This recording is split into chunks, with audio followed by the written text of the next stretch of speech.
சுகமா நான் தீண்டாத இடம் சுகமா நீ எனக்காக நெய்கின்ற வெட்கங்கள் சுகமா சுகமா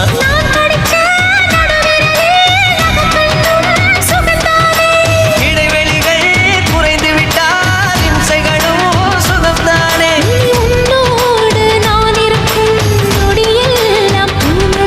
நீ இல்லாமல் நான் நடக்கும் வழியெங்கும் உள்ளிருக்கும் அடவெண்ணிலா வெக்குதை புன்னகை புகுதை நம்மை கண்டதாலா ஒரு ரோஜா தோட்டம் பூத்து குலுங்குதே